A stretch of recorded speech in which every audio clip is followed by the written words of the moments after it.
Selamat pagi Pak dan teman-teman.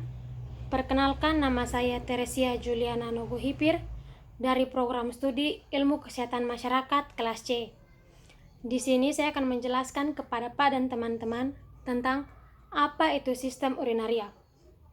Namun sebelum mengetahui tentang sistem urinaria, hal pertama yang harus kita ketahui adalah apa itu urin. Urin merupakan zat sisa metabolisme yang tidak diperlukan lagi oleh tubuh. Urin terdiri dari air, amonia, garam, dan zat-zat toksit lainnya yang tidak diperlukan oleh tubuh. Urin yang baik tidak berwarna atau jernih, dan urin yang jika didiamkan terlalu lama akan berkerut. Urin memiliki bau seperti amonia dan juga tergantung pada makanan yang kita konsumsi. Yang berikutnya yaitu sistem urinaria. Sistem urinaria merupakan suatu sistem yang secara kontinu mengeluarkan dan mereabsorpsi air dan substansi yang terlarut di dalam darah. Selain itu, juga mengeliminasi setiap substansi yang terdapat di dalam tubuh. Sistem urinaria jika kita urutkan dari atas ke bawah, yang pertama yaitu 2 buah ginjal atau kidney, ureter yang berfungsi untuk mengalirkan urin dari ginjal menuju ke kandung kemih atau bladder yang berfungsi sebagai ruangan untuk menampung urin sebelum dikeluarkan, dan uretra yang berfungsi untuk mengalirkan urin dari kandung kemih keluar dari tubuh. Saya akan menjelaskan lebih rinci tentang organ-organ sistem urinaria. Yang pertama yaitu ginjal. Ginjal merupakan organ yang terletak pada dinding posterior abdomen yang merupakan sebelah kanan dan sebelah kiri tulang belakang.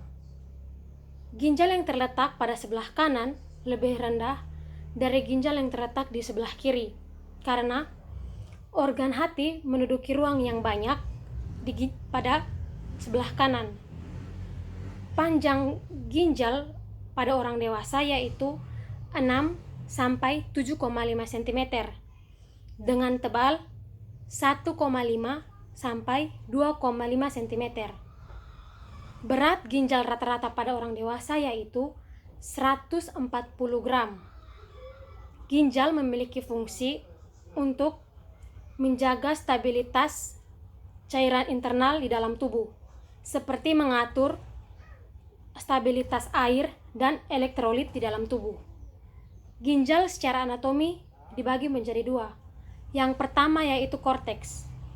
Di dalam korteks terdapat berjuta-juta nefron yang merupakan unit fungsional terkecil dari ginjal.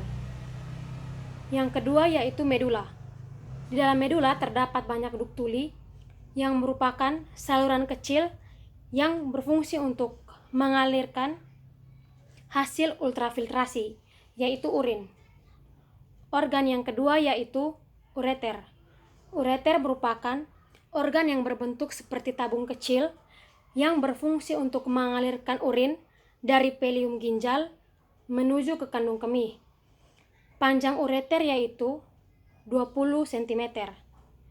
Ureter memiliki dinding yang berbentuk seperti mukosa yang dilapisi oleh sel-sel transisional, juga otot-otot sirkuler dan longitudinal yang dapat melakukan gerakan peristaltik atau berkontraksi untuk mengalirkan urin menuju ke kandung kemih. Organ yang ketiga yaitu kandung kemih. Kandung kemih atau vesika urinaria merupakan organ yang berfungsi untuk menampung urin dari ureter dan mengalirkannya melalui uretra keluar dari tubuh lewat proses miksi atau berkemih. Kapasitas kandung kemih pada orang dewasa yaitu 300 sampai 400 ml.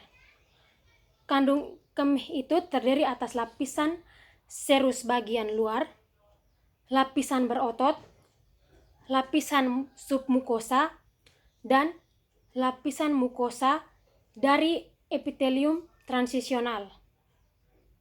Organ yang keempat yaitu uretra.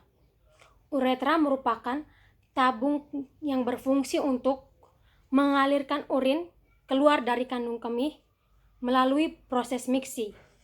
Panjang uretra pada wanita yaitu 3-5 cm, sedangkan panjang uretra pada pria yaitu 23-25 cm. Hal inilah yang menyebabkan lebih banyak keluhan tentang hambatan pengeluaran urin pada pria dibandingkan pada wanita. Pada uretra terdapat sphincter uretra interna. Sphincter uretra interna ini merupakan otot-otot polos yang dipersarafi oleh sistem simpatetik. Sistem simpatetik ini yang mengakibatkan sphincter uretra akan terbuka jika kandung kemih penuh. Yang selanjutnya yaitu mekanisme dalam proses pembuatan urin. Terdiri atas 3, yaitu yang pertama, filtrasi. Filtrasi merupakan proses penyaringan darah yang mengandung zat-zat sisa yang dapat menjadi racun dalam tubuh. Filtrasi terjadi di badan Malpighi yang terdiri atas glomerulus dan kapsul Bowman.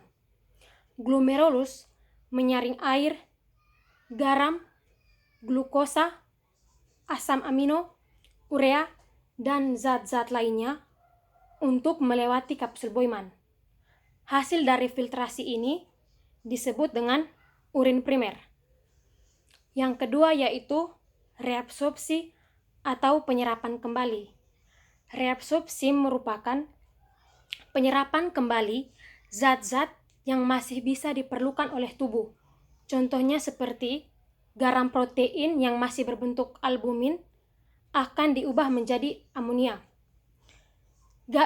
Proses reabsorpsi terjadi di tubulus contractus proximal yang akan dilanjutkan di lengkung Henle, tubulus contractus distal, dan akan berlanjut ke saluran pengumpul. Proses yang ketiga yaitu augmentasi.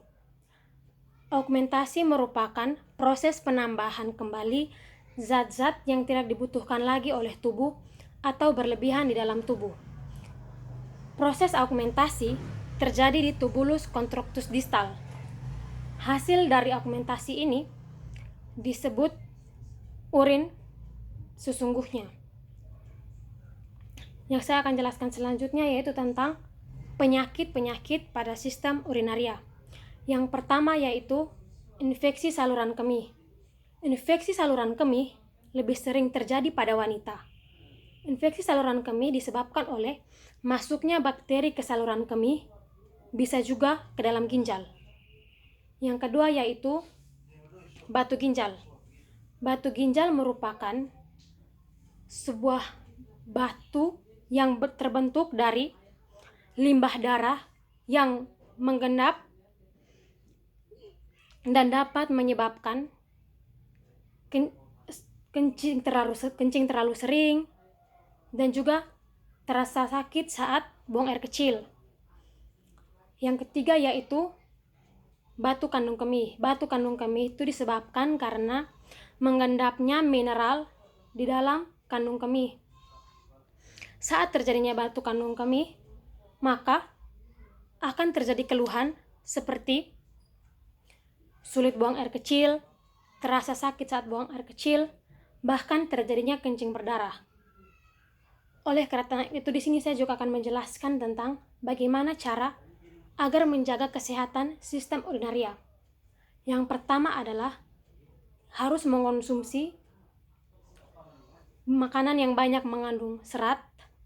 Selain itu juga harus banyak minum air putih.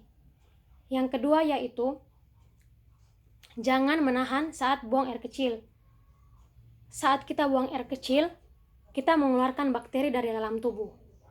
Namun, saat kita menahan untuk buang air kecil, maka bakteri yang seharusnya keluar akan masuk kembali ke dalam tubuh dan bisa menyebabkan infeksi. Yang ketiga yaitu menjaga menjaga kebersihan organ intim. Di sini saat kita selesai atau saat kita buang air kecil, setelahnya kita harus membersihkan organ intim tersebut dari depan ke belakang. Karena ketika kita melakukannya dari belakang ke depan, maka bakteri yang berasal dari anus akan berpindah ke organ intim. Hal ini dapat menyebabkan terjadinya infeksi saluran kemih. Seperti yang saya katakan tadi bahwa infeksi saluran kemih itu disebabkan oleh bakteri. Baik, Pak dan teman-teman, sekarang kita sudah berada di akhir presentasi. Saya berharap semoga video presentasi yang saya lakukan ini dapat menjadi bahan pembelajaran untuk Pak dan teman-teman. Sekian dan terima kasih.